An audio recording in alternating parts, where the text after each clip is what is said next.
Hello friends, welcome to my YouTube channel Balshri Neha Classes, which rests on the mantra of success begins here. Friends, as you all know, मेरे channel पे UGC net JRF जून 2020 की teaching aptitude की और logical reasoning की classes already चल रही हैं, proper lectures upload हो रहे हैं। तो काइंडली आप पेपर 1 से रिलेटेड जो भी बच्चे UGC नेट JRF जून 2020 की तैयारी कर रहे हैं, काइंडली आप जाके उसको पहले चेकआउट कर लें ताकि आपकी प्रिपरेशंस बेहतर तरीके से हो सकें। फ्रेंड्स, जैसा कि मैंने आप लोगों से प्रॉमिस किया था कि मैं बहुत ही जल्द सोशियोलॉजी यानी समाजशास्त्र के भी लेक्चर्स लेके आऊँगी, और मैंने आपसे प्रॉमिस किया था कि ये जो लेक्चर्स होंगे, जैसा कि मेरी UGC नेट JRF जून 2020 की जितनी भी क्लासेस चल रही हैं वो इंग्लिश हिंदी दोनों मीडियम के बच्चों के लिए बेनिफिशियल हो रही हैं। मतलब मैं इंग्लिश में भी ये नोट्स प्रोवाइड कर रही हूँ, हिंदी में भी प्रोवाइड कर रही हूँ लेक्चर्स में, और साथ ही में जो एक्सप्लेनेशन है वो आपका पूरा बायलिंगुअल है, यानी कि इंग्लिश हिंदी दोनों मीडियम के बच्चों के लिए है।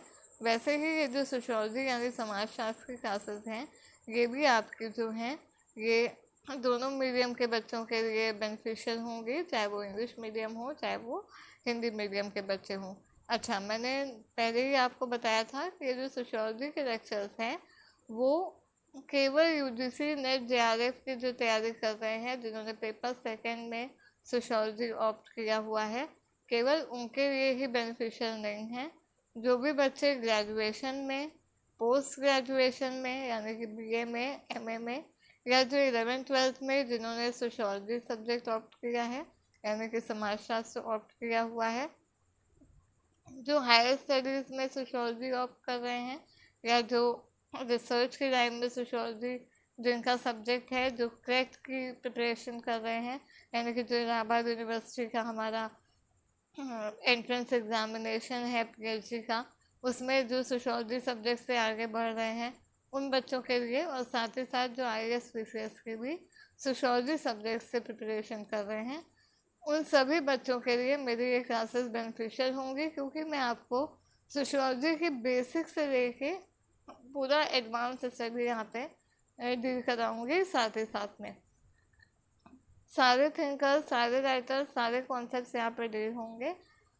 तो जो भी बच्चे सोशियोलॉजी मीडियम से हैं, जो सोशियोलॉजी सब्जेक्ट जिन्होंने ऑप्ट किया हुआ है, किसी भी तरह से वो सोशियोलॉजी से रिलेटेड हैं, समाजशास्त्र से रिलेटेड हैं और अपनी पढ़ाई को इस सब्जेक्ट में आगे बढ़ा रहे हैं, तो काइंडली इस चैनल को जल्दी से जल्दी सब्सक्राइब कर लीजिए और ज़्यादा से ज़्यादा लोगों तक, बच्चों तक इसको शेयर कर दीजिए ताकि वो भी इसका बेनिफिट उठा सकें, स्पेशली ये जो लॉकडाउन की सिचुएशन है उस टाइम पे। फ्रेंड्स, आज का लेक्चर स्टार्ट करने से पहले मैं एक बहुत ही इम्पोर्टेंट चीज़ आप लोगों को बता देती हूँ। जिन बच्चों ने अभी तक UGC नेट JRF जून 2020 के फॉर्म्स अभी तक नहीं भरे हैं, उनके लिए बहुत ही बड़ी गुड न्यूज़ है कि फॉर्म्स को फिल करने की लास्ट डेट फिर से बढ़ा दी गई है। लॉकडाउन के सिचुएशन को और उससे रिलेटेड जो प्रॉब्लम्स हैं उसको ध्यान में रखते हुए UGC ने फिर से, NTA ने फिर से बढ़ा दी है डेट्स, और अब नई डेट जो है आपकी वो है 15 जून। ठीक है, तो 15 जून 2020 आपकी नई डेट हो गई है। तो आप लोग इसको प्लीज़ चेकआउट कर लीजिए, और कोई भी आपको क्वेरीज हो नई डेट से रिलेटेड, या आपको समझ नहीं आ रहा हो कहाँ से आप चेक करेंगे, तो काइंडली मुझे कमेंट बॉक्स में बता दीजिए, मैं आपको प्रॉपरली उसको समझा दूँगी। ओके, तो चलिए बिना टाइम को वेस्ट किए हम लोग स्टार्ट करते हैं अपना आज का लेक्चर, और वो लेक्चर है हमारा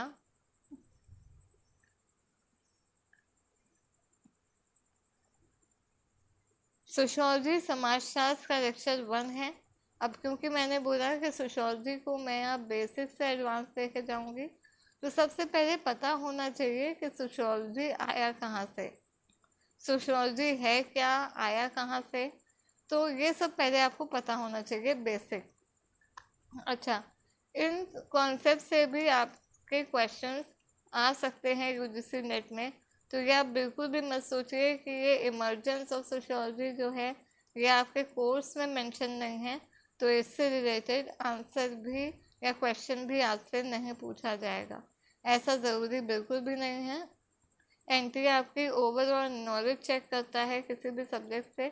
जिस सब्जेक्ट को आपने ऑप्ट किया है उसकी ओवरऑल नॉलेज चेक करता है, और इसीलिए तो 100 क्वेश्चंस प्रोवाइड करता है ताकि आपकी ओवरऑल नॉलेज इसमें चेक हो जाए।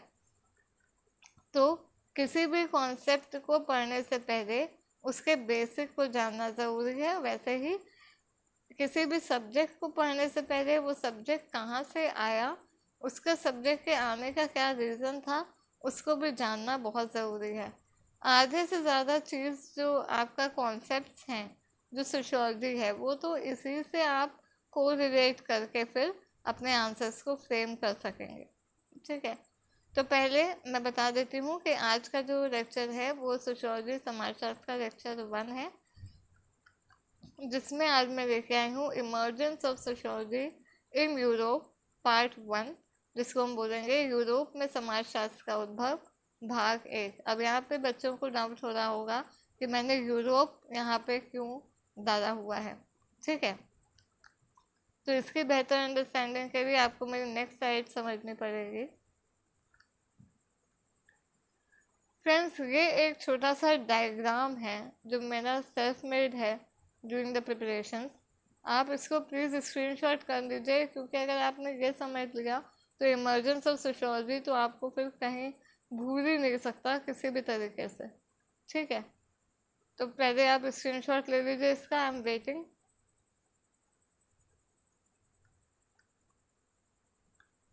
चलिए फ्रेंड्स, स्टार्ट करते हैं। देखिए, अब आपको समझ में आ रहा होगा मैंने इमर्जेंस ऑफ सोशियोलॉजी का जो लेक्चर है वो इन यूरोप क्यों स्टार्ट किया है। अगर आप इस चार्ट को देखें तो इमर्जेंस ऑफ सोशियोलॉजी यानी कि समाजशास्त्र का उद्भव को हम 2 भाग में बांट सकते हैं। We can divide it into 2 parts कि emergence of sociology in Europe, Europe में कैसे समाजशास्त्र का उद्भव हुआ, और दूसरा इन इंडिया यानी कि emergence of sociology in India यानी भारत में समाजशास्त्र का उद्भव किस प्रकार से हुआ। तो जब भी हम इमर्जेंस ऑफ सोशियोलॉजी पढ़ें यानी कि समाजशास्त्र का उद्भव पढ़ें, तो ये आपको 2 भाग में पढ़ना पड़ेगा। अगर आपने आंसर केवल यूरोप वाला लिख दिया या केवल इंडिया वाला लिख दिया तो आपका आंसर इनकम्प्लीट माना जाएगा और हो सकता है आपको उसमें पूरे मार्क्स ना मिलें। अगर आपका 8 नंबर का क्वेश्चन है तो आपको मोस्ट प्रॉब्ली 3 या 3.5 नंबर ही मिलेंगे। पूरा ओवरऑल नंबर मार्क्स आपको इसमें नहीं मिलेंगे। अच्छा, मैं यहाँ पे एक चीज़ और क्लियर कर देती हूँ। इमर्जेंस ऑफ सोशियोलॉजी जो एमए फर्स्ट ईयर के बच्चे हैं उनके लिए भी बहुत इम्पोर्टेंट है। एमए फर्स्ट ईयर में एक जो क्लासिकल थिंकर्स वाला टॉपिक है उसमें आपका इमर्जेंस ऑफ सोशियोलॉजी आता है। ये आपका एक चैप्टर है, एक टॉपिक है सिलेबस में जो आपको पढ़ना ही पढ़ना होगा। पर्टिकुलरली अगर आप इलाहाबाद यूनिवर्सिटी से हैं तो आपको ये ज़्यादा पता होगा। तो अगर आप सब्जेक्टिव आंसर्स फ्रेम कर रहे हैं, फॉर एग्जांपल अगर आप इलाहाबाद यूनिवर्सिटी का एंट्रेंस एग्ज़ाम भी देते हैं, क्रेट का एग्ज़ाम होता है या कोई भी एग्ज़ाम जिसमें आप सब्जेक्टिव आंसर फ्रेम कर रहे हैं और उसमें आपके पास टाइम की शॉर्टेज है, तो सबसे इजी तरीका होता है कि आप सबसे पहले उस चैप्टर का पूरा सार, उस क्वेश्चन का पूरा सार, एक समरी आप प्रेजेंट कर दें। उसका सबसे इजी और अट्रैक्टिव वे होता है चार्ट के माध्यम से या डायग्राम बना के। इससे एग्जामिनर को ये आइडिया हो जाता है कि आपको इस क्वेश्चन की पूरी अंडरस्टैंडिंग है और केवल टाइम के शॉर्टेज होने की वजह से आपने आंसर कंप्लीट नहीं किया है या आप आंसर कंप्लीट नहीं कर पाए, तो आपको ग्रेस मार्किंग भी इसमें मिल जाती है। तो अगर आपने प्रॉपरली चार्ट लिख दिया है तो आपका टाइम तो बचेगा ही आंसर में, साथ ही साथ एग्ज़ामिनर का भी टाइम बचता है आपके आंसर्स को चेक करने में। तो एग्ज़ामिनर को जितना कम टाइम लगेगा आपके आंसर को समझने में, उससे उतनी ज़्यादा चांसेस बढ़ जाती हैं आपको ज़्यादा मार्क्स मिलने की। तो ये तो था कि चार्ट का महत्व क्या होता है किसी भी एग्ज़ाम के किसी भी क्वेश्चन में अगर आप बनाते हैं तो। ठीक है, तो हम अपने टॉपिक पे दोबारा वापस आते हैं। इमर्जेंस ऑफ सोशियोलॉजी क्या है? समाजशास्त्र का उद्भव। इसको हम दो भाग में बांट सकते हैं, we can divide it into two parts. Emergence of sociology in Europe and emergence of sociology in India. यहाँ पे इमर्जेंस की जगह ओरिजिन वर्ड भी आ सकता है, तो आप इसमें बिल्कुल भी कंफ्यूज ना हो, आंसर सेम रहेगा। ठीक है, तो समाजशास्त्र का उद्भव यूरोप में कैसे हुआ और समाजशास्त्र का उद्भव भारत में कैसे हुआ? सबसे पहले समझते हैं यूरोप में। आज का जो मेरा लेक्चर है वो यूरोप का पार्ट फर्स्ट है। देखिए, मैं पूरे कॉन्सेप्ट को एक ही वीडियो में नहीं लेके आ रही हूँ, सिर्फ इसलिए ताकि आपको बेटर अंडरस्टैंडिंग हो जाए पूरे कॉन्सेप्ट की।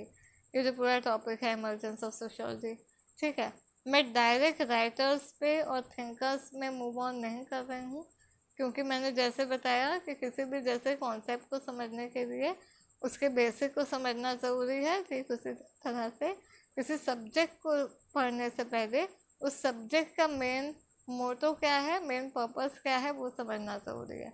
तो वो यहीं से समझ में आता है कि वो सब्जेक्ट आया कहाँ से।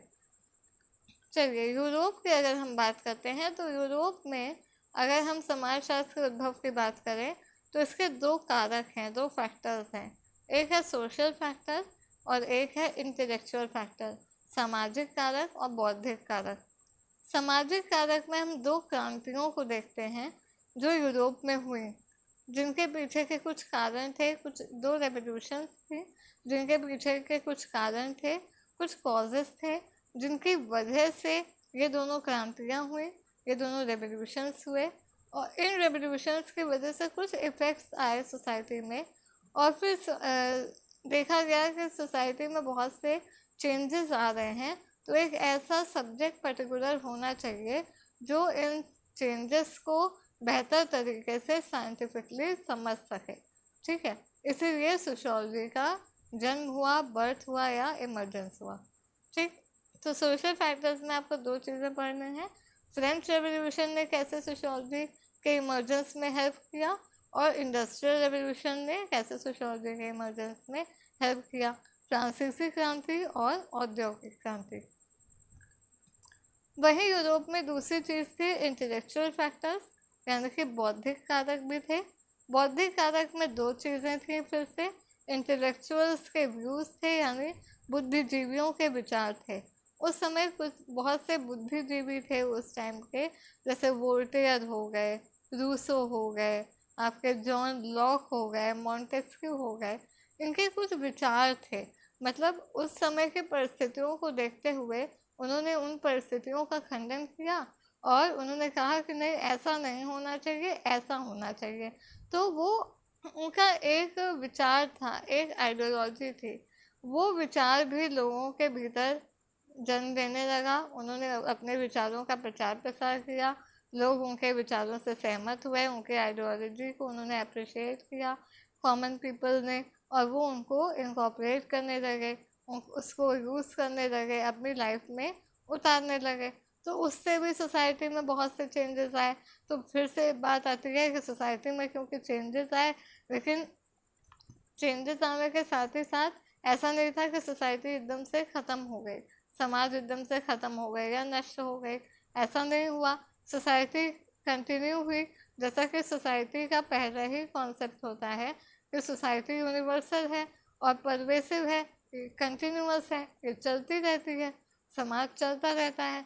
ये जो भी चेंजेस आते हैं उसमें ऑटोमेटिक अपने आप को एडजस्ट कर लेता है। तो समाज ऐसे कैसे कर लेता है, इसको जानने के लिए एक सब्जेक्ट होना चाहिए था। तो इसीलिए एक नीड हुई कि एक सब्जेक्ट हो जो इन सब चेंजेस को पढ़ सके, ठीक है, समझ सके, उनके कॉज इफेक्ट रिलेशनशिप को समझ सके। इसीलिए सोशियोलॉजी की नीड आई और फिर एक सोशियोलॉजी सब्जेक्ट बन गया। फिर दूसरा था बौद्धिक कारक में एनलाइटनमेंट एज, यानी कि प्रबोधन काल। उस समय क्या था, यूरोप में रिलीजन यानी कि धर्म को ज़्यादा मान्यता दी जाती थी।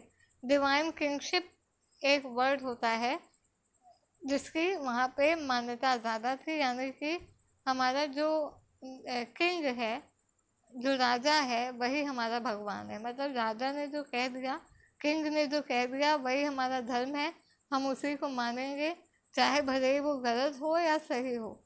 ठीक है, तो ये यूरोप की एक खासियत थी, मेनली पर्टिकुलरली फ्रांस की। तो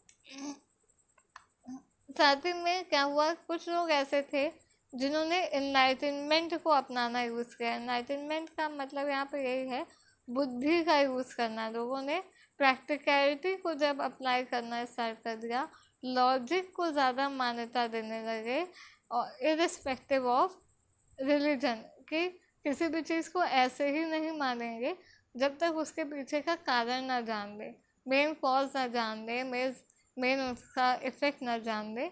यही होता है एनलाइटनमेंट एज। उसके बेसिस, उसका रीज़न, उसके पीछे का तर्क क्या है, जब तक वो तर्क हमको सही नहीं लगेगा हम उस चीज़ को नहीं मानेंगे।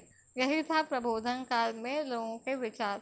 इसने भी समाज में बहुत से परिवर्तन लाए। तो फिर से एक ज़रूरत लगी एक सब्जेक्ट की जो इन सब चेंजेस को समझ सके जो सोसाइटी में आ रहे थे। तो ये था पूरा यूरोप में समाजशास्त्र का कैसे उद्भव हुआ, यानी कि यूरोप में कैसे सोशियोलॉजी इमर्ज हुआ। ठीक है, फिर आ जाते हैं इन इंडिया। भारत में क्या था, हमने देखा ब्रिटिश रूल के दौरान, जो हमारा अंग्रेज़ी शासन था, उस दौरान बहुत सी स्कीमें आई, बहुत सी चीज़ें चली, रेलवेज की स्थापना हुई, टेलीग्राम की स्थापना हुई, बहुत से बेनिफिट्स भी दिए और बहुत से उन्होंने हमारा एक्सप्लॉयटेशन भी किया। सब ने मिल के हमारे समाज पे कुछ परिवर्तन लाए, कुछ चेंजेस लाए, लोगों की आइडियोलॉजी बदलने लगी। ठीक है, तो जिस तरह से ब्रिटिश काल ने हमारे सोसाइटी में, समाज में चेंजेस लाए बहुत से, तो फिर से एक नीड आई कि इन चेंजेस को भी समझने की ज़रूरत है। एक ऐसी साइंस होनी चाहिए, एक ऐसा पर्टिकुलर सब्जेक्ट होना चाहिए जो इन चेंजेस को अच्छे से समझ सके कि क्या समाज के लिए अच्छा है, क्या बुरा है, क्या अपनाने से समाज आगे बढ़ेगा, क्या ना अपनाने से समाज आगे बढ़ेगा, क्या अपनाने से समाज पीछे जाएगा, क्या ना अपनाने से समाज पीछे जाएगा। तो ये सब कुछ जानने के लिए, समझने के लिए एक पर्टिकुलर सब्जेक्ट होना चाहिए था, एक पर्टिकुलर साइंस होनी चाहिए थी, और इसीलिए सोशियोलॉजी एक सब्जेक्ट माना गया, समाजशास्त्र एक सब्जेक्ट का विकास हुआ। ठीक है,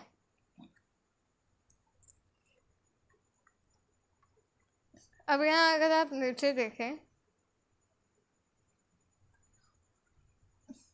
अगर आप यहाँ पे इस जगह पे देखें तो मैंने मेंशन किया है कि ये जो इंडिया वाला है ये भी, और जो ये यूरोप वाला है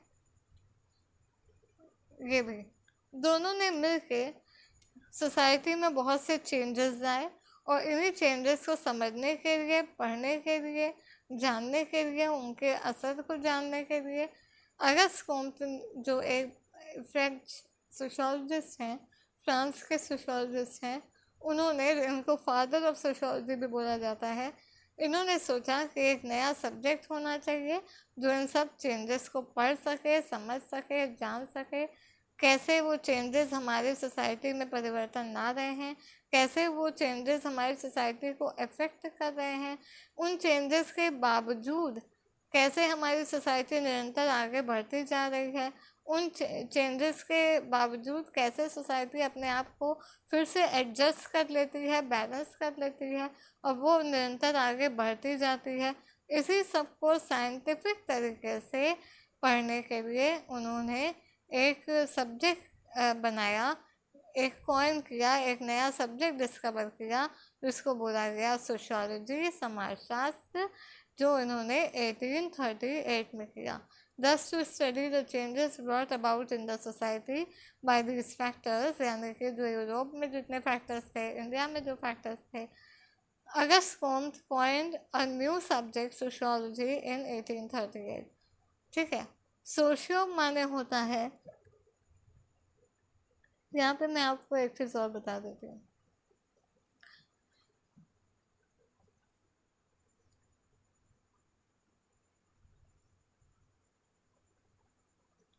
देखिए यहाँ पे ये देखिए सोशियोलॉजी वर्ड क्या है आपका, सब्जेक्ट है आपका सोशियोलॉजी,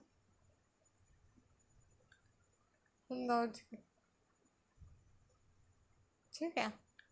ये जो है दो वर्ड से मिलके बनता है, सोशियो और लोगस। सोशियो का मतलब होता है सोसाइटी,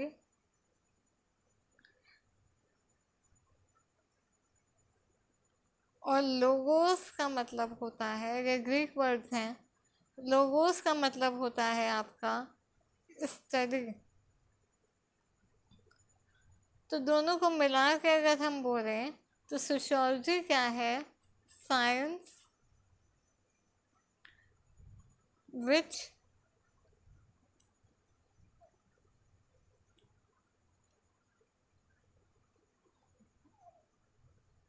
स्टडीज सोसाइटी, ठीक है। तो सोशियोलॉजी क्या है, a science which studies society. चलिए, जो हमारी आज की लेक्चर है वो मेनली फ्रेंच रेवोल्यूशन, यानी कि जो सोशल फैक्टर्स में पहला पॉइंट है फ्रेंच रेवोल्यूशन वाला, उसको केवल डील कर रहा है, ठीक है। मैं अलग अलग वीडियोस बनाऊंगी, फ्रेंच रेवोल्यूशन का अलग, औद्योगिक क्रांति जो इंडस्ट्रियल रेवोल्यूशन है उसका नेक्स्ट बनाऊंगी, उसके बाद इंटेलेक्चुअल फैक्टर्स का एक बनाऊंगी जिसमें आपका इंटेलेक्चुअल के व्यूज़ और एनलाइटनमेंट एज दोनों आएगा, फिर आपका इंडिया वाला एक अलग बनाऊंगी। तो ये इमर्जेंस ऑफ सोशियोलॉजी आपका टोटल आज का एक पार्ट हो गया, फिर एक इंडस्ट्रियल रेवोल्यूशन वाला और आएगा, फिर इंटेलेक्चुअल फैक्टर्स वाला आएगा और इंडिया वाला आएगा। 3 लेक्चर और आएंगे, यानी कि 4 पार्ट्स में, 4 भागों में आपका इमर्जेंस ऑफ सोशियोलॉजी पूरा डील हो जाएगा।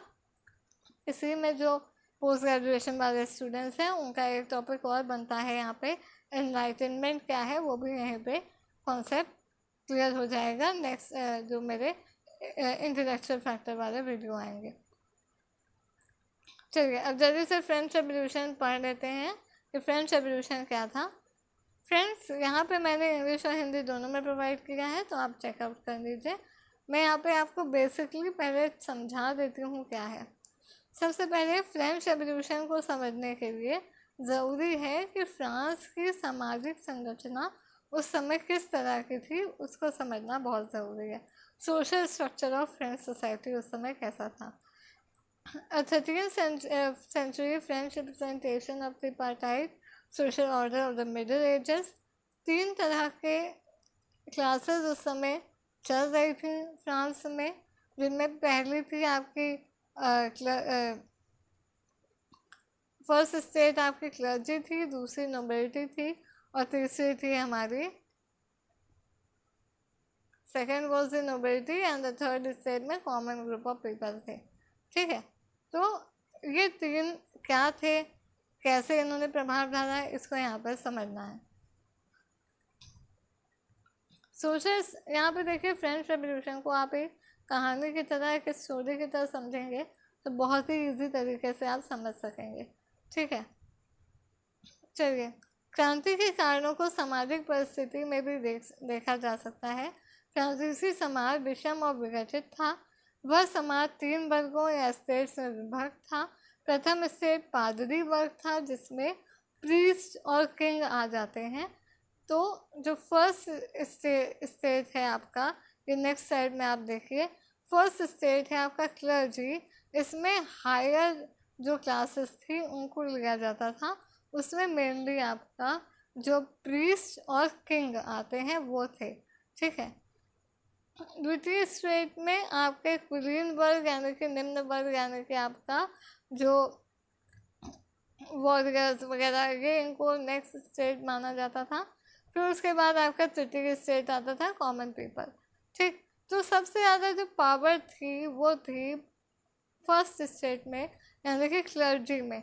तो ऑब्वियस सी बात है, जब दो भागों में समाज विभक्त हो जाएगा, डिवाइड हो जाएगा। एक के पास पावर ज़्यादा है, राइट्स ज़्यादा हैं, अधिकार ज़्यादा हैं, दूसरे के पास कम है, तो ऑब्वियस सी बात है एक क्लैश होगा, एक कन्फ्लिक्ट होगा और फिर एक स्ट्रगल होगी। तो फर्स्ट स्टेज था आपका, यहाँ पे देखिए, first stage comprise the entire clergy traditionally into higher lower, ये आपको पढ़ने की ज़रूरत नहीं है। Although there was no formal demarcation between the higher and the lower clergy, the upper clergy were effectively clerical nobility from the families of the second state. In the time of Louis XVI, every bishop in France was a nobleman, a situation that had not existed before the 18th century. Other extreme lower clergy divided between parish priests, monks and nuns. मतलब यहाँ पे higher clergy lower clergy दो part था। Higher clergy में आप king को रख सकते हैं और लोअर क्लर्जी में आप प्रीस्ट यानी कि जो आपके पंडित ब्राह्मण ये सब जो थे आप उनको रख सकते हैं। इन दोनों की बातों को ज़्यादा मान्यता दी जाती थी क्योंकि ऑब्वियस सी बात है क्या होता था कि जो हमने पहले बताया आपको कि डिवाइन किंगशिप का कॉन्सेप्ट चलता था, यानी किंग जो कहता है वही धर्म है। और किंग को ये सब बताने वाला कौन होता था? प्रीस्ट होता था, पादरी होता था। ठीक है, तो जैसा दोनों का ऑब्वियस सी बात है, जब एक दूसरे को आप एडवांटेज देने लगेंगे तो आप एक दूसरे के लिए फिर काम करने लगेंगे, है ना। प्रीस्ट किंग को बताते थे आप किस तरह से काम करिए ताकि आपकी सत्ता बनी रहे, आप ऐसे करिए, आप इतना खर्चा करिए, ठीक है, तो आपका इस चीज़ में ज़्यादा खर्चा करिए, आप ये रिचुअल करिए, ये सेरेमनी करिए, ये कर्मकांड करिए तो आपकी सत्ता बनी रहेगी, वगैरह वगैरह। तो ये सब प्रथम स्टेज था, यानी कि फर्स्ट स्टेज था। तो ये दोनों मिल के जो फर्स्ट स्टेज था ये पूरी सोसाइटी को एक तरह से रूल करता था और सारी पावर, सारी प्रिविलेज, सारी राइट्स इन्हीं के हाथों में थी। ठीक है, तो आप इसको एक बार रीड करिएगा, मैंने इसको समझा दिया है आपको। आप इसकी स्क्रीनशॉट भी ले लीजिए।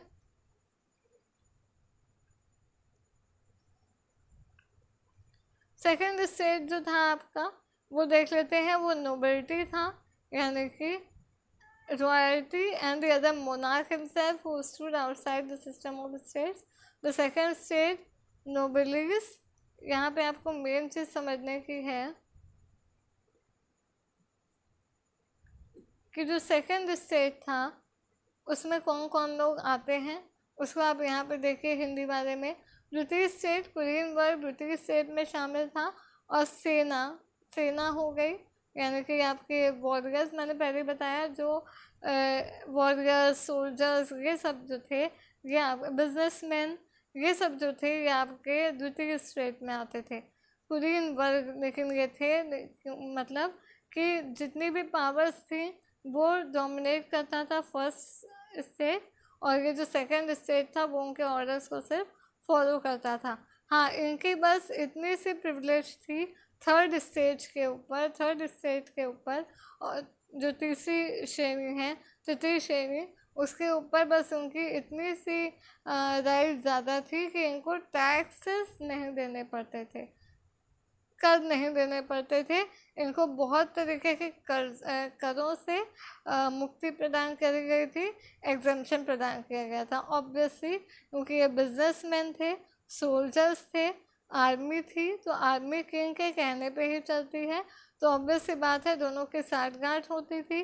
तो जितना भी जो आर्मी थी, आर्मी का खर्चा तो किंग उठाता ही था, और साथ ही आर्मी को ये भी एडवांटेज देता था कि आदमी को कोई भी टैक्स नहीं देना पड़ेगा। सिमिलरली बिजनेसमैन को भी, क्योंकि बिजनेसमैन बहुत सी सेवाएं उनको प्रदान करते थे, तो एडवांटेज में, बेनिफिट में, तो उनको भी उन्होंने किंग ने ये बेनिफिट दिया हुआ था कि उनको भी बहुत से टैक्सेस ऐसे हैं, जो कर ऐसे हैं जो उनको पेमेंट नहीं करनी है। ठीक है, तो एक तरह से ये भी हाई क्लास में ही आते थे, लेकिन थर्ड के ऊपर आते थे, पहले जितनी पावर उनको नहीं थी। फर्स्ट स्टेट जितनी पावर उनको नहीं थी। कुलीनबर्ग द्वितीय स्टेट में शामिल था और सेना, आर्मी, न्यायालय, जुडिशरी आपकी आदि सभी महत्वपूर्ण विभागों में इनकी नियुक्ति इत्दा के रूप में उच्च प्रशासनिक पदों पर इनकी नियुक्ति होती थी और ये किसानों से विभिन्न प्रकार के कर वसूलते थे। इनकी रिस्पॉन्सिबिलिटी क्या थी कि जो पीजेंट्स हो गए, जो किसान हो गए, जो मेन कॉमन पब्लिक हो गई, जो आपका थर्ड स्टेज आ जाता है, उनसे बहुत तरह के जो विभिन्न तरह के टैक्सेस लगाए गए थे उनको वसूलने का काम, उनको कलेक्ट करने का काम इनका था। तो ऑब्वियस सी बात है इनको भी किंग ने बहुत सारे एडवांटेजेस दिए हुए थे और शोषण भी करते थे ये किसानों का और थर्ड स्टेट का।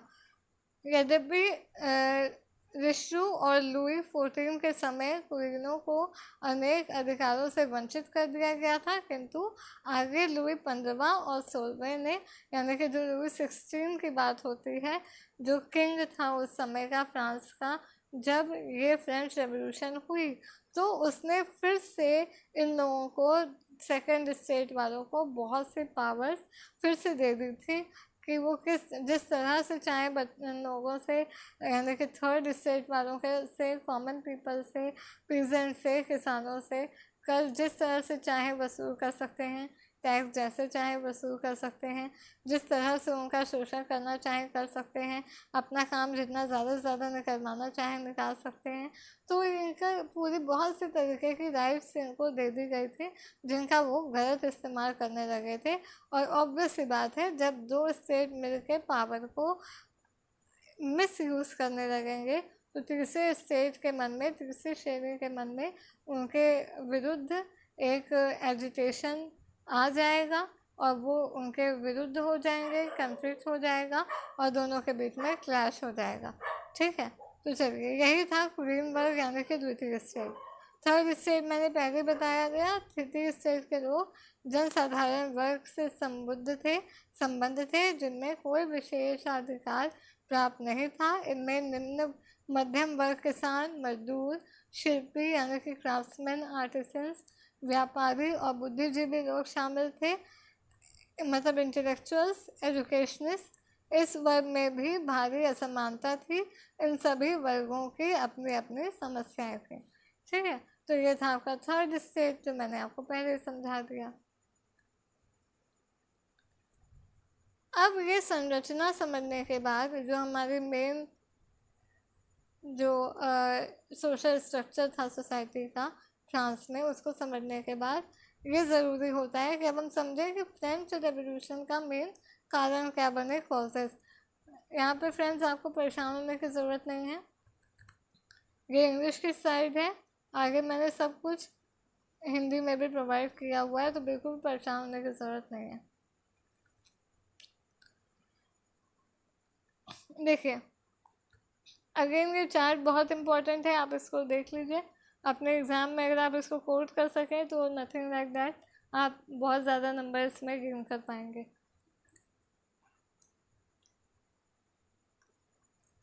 आपने स्क्रीनशॉट ले लिया होगा आई होप। चलिए कॉजेज़ देखते हैं। पहली कॉज थी इनइक्वालिटी यानी कि असमानता। मैंने पहले बताया समाज में बहुत सी असमानताएं थी उस समय, 3 भागों में विभाजित था फ्रांस जो था, और उसमें तीनों में बहुत तरह की असमानताएँ थी और वो कैसी असमानताएँ थी वो मैंने आपको पीछे समझा दिया है। फिर था इनइक्वालिटी की वजह से एनलाइटनमेंट आइडियाज़ आए, लोगों में ये जागरूकता पैदा हुई, अवेयरनेस आई कि हम केवल किंग की ही बातों को क्यों मान रहे हैं, क्यों हम उनके शोषण को सहन कर रहे हैं, और इस वजह से बहुत से राइट्स होने लगे। ठीक है, नेचुरल राइट, सबको इक्वालिटी के बारे में समझ में आने लगा। ठीक है, तो ये भी एक कारण बना कि लोग अपने हक के लिए लड़ने लगे। फिर था दूसरा कारण था सोरिंग नेशनल डेट, क्योंकि जो यहाँ पे ये बात जानने की बहुत ज़रूरी है कि जो फ्रांस में उस समय फाइनेंशियल क्राइसिस यानी कि आर्थिक जो क्राइसिस था वो चल रहा था, आपदा चल रही थी, वो इसलिए चल रही थी क्योंकि उसका मेन कारण यही था कि जो लुई 16 था, जो राजा था, वो और उसकी पत्नी दोनों बहुत ही ज़्यादा स्पेंडिंग नेचर के थे अननेसेसरी स्पेंडिंग, यानी कि अपनी चीज़ों को पूरा करने के बारे में ज़्यादा सोचते थे, अपनी जनता के बारे में नहीं सोचते थे।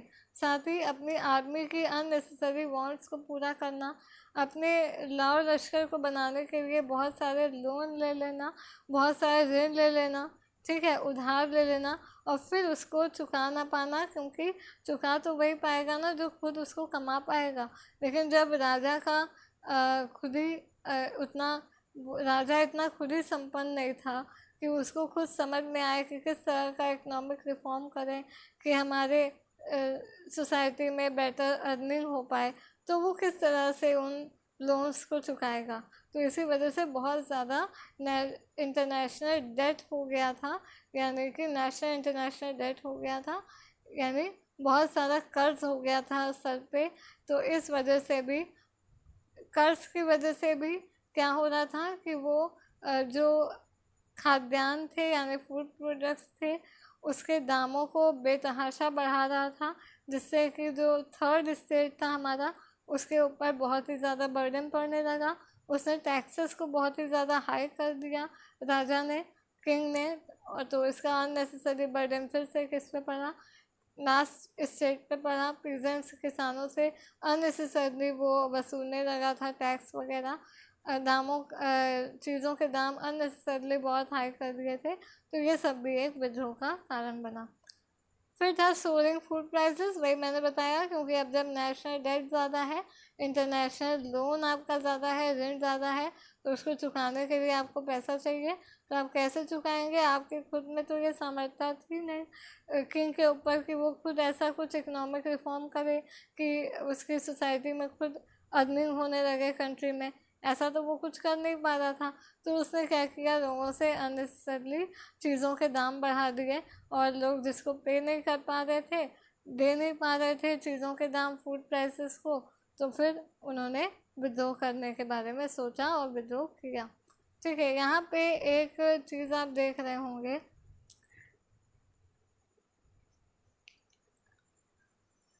Bread bread rights.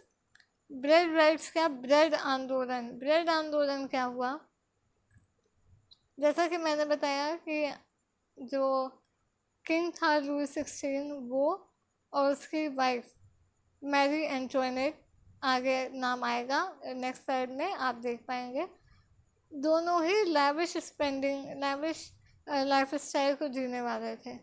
उनको जो जनता थी उसकी कोई भी परवाह नहीं थी। तो जब जो जनता थी यानी कि मेनली जो थर्ड स्टेट था, जब उनके पास अपनी व्यथा को लेके गया किंग और क्वीन के पास कि हमारे पास खाने तक के पैसे नहीं हैं, तो आप इतना चीज़ों के दाम क्यों बढ़ा रहे हैं, हम भूख से मर रहे हैं। तो मैरी एंटोनेट का बहुत ही फेमस डायलॉग है, और वो है, if you can not buy bread buy cake. मतलब अगर आप ब्रेड नहीं खरीद सकते तो आप केक खरीद के खाइए। मतलब वो इतनी ज़्यादा क्या बोलेंगे यहाँ पे, क्रूअल स्वभाव की थी कि उसको अपनी जनता की जो भी परेशानियाँ थी उसको वो समझती ही नहीं थी, और किंग को भी और बढ़ावा देती थी कि हाँ वो जो कर रहा है वो सही कर रहा है। तो इसलिए भी लोगों में विद्रोह जन्मा, और फ्रेंच रेवोल्यूशन का एक कारण ये भी बन गया। उसने मजाक के तौर पे ये उन लोग से बोला कि अगर आप ब्रेड नहीं खा सकते तो फिर आप केक खाइए। ठीक है, तो ये थी ब्रेड राइट्स। इसी को लेके ब्रेड राइट्स होने लगी, ब्रेड को लेके आंदोलन होने लगा। ब्रेड यहाँ पे मेनली खाद्यान्न की बात हो रही है, फूड की बात हो रही है। फिर थी इसी सब को देखते हुए नेशनल असेंबली फॉर्म हुई, यानी कि लोग इकट्ठा हुए, उन्होंने एक असेंबली बनाई, कुछ लोगों का झुंड बनाया, समूह बनाया। टेनिस कोर्ट ओथ, यानी टेनिस कोर्ट एक जगह थी, वहाँ पे उन्होंने प्रतिज्ञा दी कि अब हम इस अन्याय के विरुद्ध लड़ेंगे, we will fight against this injustice. और फिर हुआ स्टॉर्मिंग द बेस्टाइल। वहाँ की एक पॉलिटिकल प्रिजन थी, फ्रांस की प्रिजन यानी कि जेल थी, जिसको तोड़ के उस पर विस्फोट करके उन्होंने अपना उग्र प्रदर्शन स्टार्ट कर दिया, बहुत सी दुकानों को लूटना स्टार्ट कर दिया, सोसाइटी का पूरा माहौल वहाँ पे बदल गया, बिगड़ गया, बहुत ही तरह का केओस आ गया, कंफ्यूजन हो गया। तो फिर ये सब चीज़ों ने एक तरह से समाज का पूरा ढांचा ही हिला के रख दिया। ये थी पूरी लिस्ट कॉजेज यानी कि कारण की। इन्हीं कॉजेज को यहाँ पे भी मेंशन किया गया है। अगर आपको वहाँ से ना समझ में आ रहा हो तो आप इससे देख लीजिए। एब्सोल्यूट मोनार्की, मोनार्की मानो होता है किंग का रूल, डिवाइन किंगशिप वाला कॉन्सेप्ट। करप्ट लीडरशिप, लीडर जो था वो करप्ट था। अनफेयर लैंड डिस्ट्रीब्यूशन, किसी को ज़्यादा किसी को कम लैंड दिया गया, टैक्स किसी से ज़्यादा किसी से कम दिया गया। तो ये सारी चीज़ें मैंने आपको ऑटोमेटिकली अभी पीछे बता दी हैं, तो दोबारा इसको बताने की मुझे ज़रूरत नहीं लगती। आप केवल स्क्रीनशॉट इसका ले लीजिए। अब इसी को मैंने यहाँ पे हिंदी में बता दिया है, आप इसके स्क्रीनशॉट ले लीजिए। हिंदी में मैंने पहले ही बता दिया है, यहाँ पे नोट्स के पॉइंट ऑफ व्यू से मैंने हिंदी में मेंशन कर दिया। आर्थिक परिस्थितियाँ क्या थी मैंने बता दिया। आर्थिक परिस्थितियाँ वही थी कि बहुत ज़्यादा इंटरनेशनल डेट हो गया था, ऋण हो गया था बहुत ही ज़्यादा। तो किंग को समझ नहीं आ रहा था कि क्या करें। उसकी लैविश स्टाइल थी, लग्जरी जीने की आदत थी उसको। तो और आदमी पे बेफजूल खर्चे करता था, अपने ऊपर खर्चे करता था, अपनी बीवी के ऊपर खर्चे करता था, समाज के बारे में सोचता नहीं था, कॉमन पीपल के बारे में सोचता नहीं था। तो उधार लेने लगा वो बहुत जगहों से, फिर उसको वो वापस दे नहीं पाता था। तो फिर लोगों के खाने की चीज़ों का दाम बढ़ा देना, रोज़मर्रा की जो चीज़ें हैं उसका दाम बढ़ा देना, टैक्स जो है, कर जो है उसको अननेसेसरली हाई कर देना। ठीक है, तो ये सब वो करता था। तो यही आर्थिक परिस्थितियाँ बनी, एक कारण बना जो लोगों में विद्रोह जन्मा। राजनीतिक परिस्थिति भी मैंने पहले बता दी कि जो किंग था और क्वीन था वो अपनी जनता को लेके बिल्कुल भी जागरूक नहीं थे, जनता के लिए बिल्कुल भी सोचने वाले नहीं थे, केवल अपने चीज़ों को पूरा करने के लिए, अपनी वांट्स को फुलफिल करने के बारे में वो सोचते थे। ठीक है, निरंकुश था, करप्ट था वो पूरा एक तरह से, चाहे वो हो चाहे उसकी बीवी हो। यहाँ पे देखिए मैंने यहाँ पे जो पीछे आपको ब्रेड राइट्स बताया था,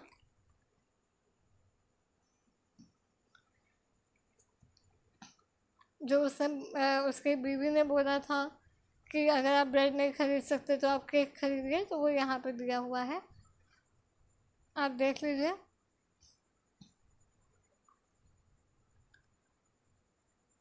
ये देखिए यहाँ पे लिखा है कि अपने एक मंत्री के त्यागपत्र के समय उसने कहा कि काश मैं भी त्यागपत्र दे पाता। उसकी पत्नी मैरी एंटोनेट का उस पर अत्यधिक प्रभाव था, वह फिजूल खर्ची करती थी, उसे आम आदमी की परेशानियों का कोई समझ नहीं थी। एक बार जब लोगों का जुलूस रोटी की मांग कर रहा था, रोटी माने ब्रेड, वहाँ पे मेनली ब्रेड चलती है, तो उसने सलाह दी कि यदि रोटी उपलब्ध नहीं है तो लोग केक क्यों नहीं खाते। ठीक है, तो ये मैंने आपको पहले ही बता दिया।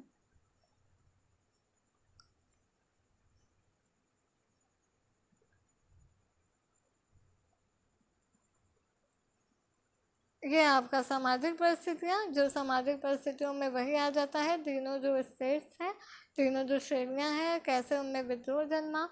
दो, एक श्रेणी के पास ज़्यादा पावर थी, दूसरे को किंग ने पावर दी हुई थी कि वो तीसरी श्रेणी का एक्सप्लॉयटेशन ज़्यादा से ज़्यादा कर सके, शोषण ज़्यादा से ज़्यादा करे। तो किस तरह से तीसरी श्रेणी ने इनके खिलाफ विद्रोह स्टार्ट कर दिया, आप इसको रीड कर लीजिए। मैंने पूरा ये डिटेल में ऑलरेडी आपको समझा दिया है, इसके स्क्रीनशॉट ले लीजिए।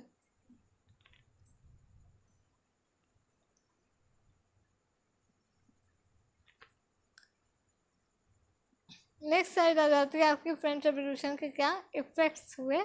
इफ़ेक्ट्स यही था, यहाँ पे देखिए दो मैंने आपको डायग्राम और दो फ़ोटोज़ मेंशन करी हैं। एक तरफ दिया है इमीडिएट लॉन्ग टर्म इफ़ेक्ट, यानी कि अगर आप इमीडिएट यानी कि तुरंत प्रभाव क्या पड़े सोसाइटी में, और आगे जाके क्या प्रभाव, लंबे समय तक क्या प्रभाव चले, उन प्रभावों को डिवाइड किया है। और यहाँ पे दूसरे वाले में आपको ब्लैक वाले में ओवरऑल प्रभाव बताया है। तो इमीडिएट तो यही था कि declaration of the right of man and the citizen, man and the citizens adopted, मतलब तुरंत राइट्स डिक्लेयर हुई कि समाज में लोगों के क्या, ह्यूमंस के क्या राइट्स हैं और वो अपनी राइट्स और अपने हकों के लिए किस तरह से लड़ सकते हैं। फ्रांस ने अपना पहला रिटन कॉन्स्टिट्यूशन, संविधान बनाया। रेवोल्यूशनरी फ्रांस ने कोलिशन पावर्स के अगेंस्ट फाइट किया क्योंकि किंग ने बहुत ज़्यादा जगहों से कोलिशन बनाया हुआ था। कोलिशन यानी कि कई जगहों से मिला के मिली जुली सरकार के कैसे उसने सपोर्ट किया, उसके खिलाफ लोगों ने कैसे विद्रोह किया। मोनार्की अबॉलिश हो गई, मोनार्की माने किंग को हटा दिया गया, किंग और क्वीन को तुरंत हटा दिया गया। रेन ऑफ टेरर हुआ क्योंकि वहाँ पे आगजनी वगैरह शुरू हो गई, तो पूरे फ्रांस में एक तरह से केओस और कंफ्यूजन का माहौल स्थापित हो गया। ठीक है, लॉन्ग टर्म इफेक्ट क्या हुआ? लॉन्ग टर्म इफेक्ट हुआ कि नेपोलियन आ गया जो किंग बन गया था वहाँ का दोबारा। फिर मैं दोबारा माने अब लुई 16 को हटा के नेपोलियन किंग बना। उसने अपना कोड इस्टेब्लिश किया, माने रूल्स एंड रेगुलेशन इस्टेब्लिश किए, बनाए। फिर फ्रेंच में पब्लिक स्कूल बनाए गए। फिर जो फ्रांस की कॉन्क्वेस्ट थी उसने एक राष्ट्रवाद की भावना उत्पन्न कर दी। लोगों ने राष्ट्र के प्रति अपनी भावनाओं को ऊपर रखा और किंग के प्रति अपनी भावनाओं को नीचे रखा। मतलब जो किंग कहेगा वो सही है ऐसा मानने से उन्होंने मना किया, बल्कि उन्होंने ये बोला कि जो चीज़ हमारे नेशन के लिए सही है, हमारे राष्ट्र के लिए सही है, हम उसको मानेंगे, हम और किसी चीज़ को नहीं मानेंगे। ठीक है, तो यही सब थे फ्रेंच रेवोल्यूशन के इफ़ेक्ट्स, इसी को यहाँ पे बताया गया है। ये जो आपका ये वाला पॉइंट है इसको आप अच्छे से समझ लीजिए। डेमोक्रेटिक आइडियल्स, 3 आइडियल्स बनाए गए। आइडियल्स माने विचार। 3 डेमोक्रेटिक यानी कि आपके राजतांत्रिक आइडियल्स, विचार बनाए गए, लोकतांत्रिक भी बोल सकते हैं। वो क्या थे? Liberty, equality and fraternity. Liberty माने फ्रीडम, कोई जब चाहे जहाँ चाहे जा सकता है, आ सकता है, फ्रीडम है। अब जो इंडिया वाले हैं वो फ्रीडम को बहुत ही अच्छे से जानते हैं, उसको मुझे बहुत डिटेल में समझाने की ज़रूरत नहीं है। इक्वालिटी माने समानता, कोई ऊपर कोई नीचे नहीं है, सब समान है, सबका समान अधिकार है। जो चीज़ सही है वो सबके लिए सही है, जो गलत है वो सबके लिए गलत है। जो टैक्स है वो सबके लिए है और जो टैक्स नहीं है वो किसी के लिए नहीं है। फ्रैटर्निटी माने भाईचारा यानी कि ब्रदरहुड, कि कोई चाहे जिस रिलीजन का हो, किस धर्म का हो, किस जाति का हो, किस जेंडर का हो, सब आपस में भाई भाई हैं। हमें एक आदमी दूसरे का शोषण नहीं कर सकता। तो यही सब आइडियल्स और विचार समाज में पनपने लगे फ्रेंच रेवोल्यूशन के बाद, फ्रांस की क्रांति के बाद। इसी को मैंने यहाँ पे हिंदी में सब बताया हुआ है, आप इसको एक बार रीड कर लीजिएगा। मैंने हिंदी में ऑलरेडी डिस्क्राइब कर दिया है तो मैं दोबारा इसको डिस्क्राइब नहीं करूँगी। फिर भी अगर आपको कुछ डाउट्स हैं तो आप मुझे कमेंट बॉक्स में बता दीजिएगा। पहला है स्वतंत्रता, स्वतंत्रता, समानता एवं बंधुत्व के नारे का प्रचार प्रसार, वही लिबर्टी, इक्वालिटी, फ्रैटर्निटी जो मैंने पीछे बताया। लोकतांत्रिक सिद्धांत का विकास यानी कि डेमोक्रेसी का उद्भव हुआ, विचार आया। डेमोक्रेसी क्या है कि गवर्नमेंट किसके लिए है? Of the state, for the state, sorry, of the people, for the people and by the people. जो सरकार है वो, अब यहाँ पे अगर किंग भी ले लें तो जो एडमिनिस्ट्रेशन है, जो किंग है, वो किसके लिए है? वो समाज के लिए है, लोगों के लिए है, लोगों के द्वारा है और लोगों से है। मतलब लोगों ने ही मिल के बनाया है, लोगों ने आपको राजा बनाया है, तो आपकी जिम्मेदारी है लोगों के प्रति, आप अपनी जिम्मेदारी से पीछे नहीं हो सकते। सामंतवाद की समाप्ति हो गई, फिर राष्ट्रवाद का प्रसार, ये मैंने सब बता दिया है। धर्मनिरपेक्षता यानी सेकुलरिज्म, किसी धर्म को ऊंचा किसी को नीचा ये नहीं मानना है।